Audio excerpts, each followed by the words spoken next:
Bonjour, donc je suis Lise, opticienne à La Défense, et je prends un peu la suite de tous mes collègues avec les différents appels au secours qui vous ont été faits et qu'on a fait sur tous les moyens qui étaient en notre possession. Les journaux, la télé, des manifestations, et tout est resté lettre morte. Alors nous, on aimerait juste comprendre pourquoi ce tissu économique qui vit à La Défense voulait laisser mourir de sa plus belle mort. Aujourd'hui, on est tous avec soit des huissiers à la porte, soit avec des expropriations, et en ce qui nous concerne, elle a lieu dans 15 jours. Donc je m'interroge comment autant d'appels au secours sont restés lettres mortes. On a été reçus, comme vous l'a expliqué mes collègues précédemment, par le préfet, très agréablement. On a été reçus par la Chambre de commerce, très agréablement.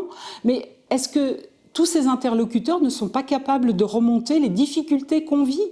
Vous êtes ici, on est le fleuron maintenant de l'économie et de la France. Pourquoi cela ne vous intéresse-t-il pas? Pourquoi est-ce que toutes nos revendications légitimes, aujourd'hui on est imposé, on a subi le télétravail que vous avez gentiment proposé à chacun, sans prendre en compte que ceux qui travaillaient derrière tout ça, avec tous ces gens qui aujourd'hui sont en télétravail, perdent du chiffre d'affaires et sont aujourd'hui dehors. Alors on facilite une certaine population à rester chez elle et en fait on plonge une autre population à la rue. Madame Grégoire, on vous a jamais vu. Pourquoi est-ce que ça vous intéresse pas, les petites moyennes entreprises? Sauf erreur de ma part, vous n'êtes pas en charge de ce périmètre. Monsieur Macron, monsieur le maire, je vous rappelle juste vos parutions à la télé. Personne ne restera sur le bas-côté. Mais c'est une vague plaisanterie. Aujourd'hui, c'est ce qu'on vit.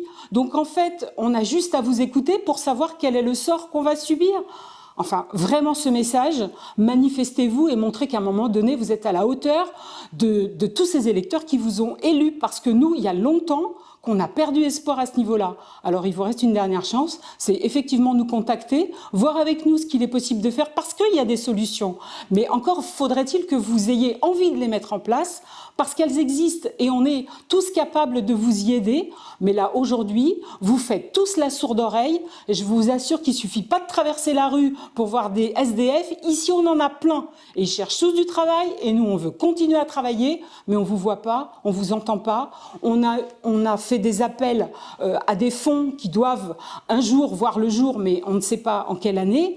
Donc on critique personne, on s'aperçoit juste que quand on a besoin d'aide, dans le périmètre le plus important de France, il n'y a personne. C'est le sort que vous réservez à la France, parce que là, c'est un petit échantillon, mais c'est ce qui attend la France de façon générale.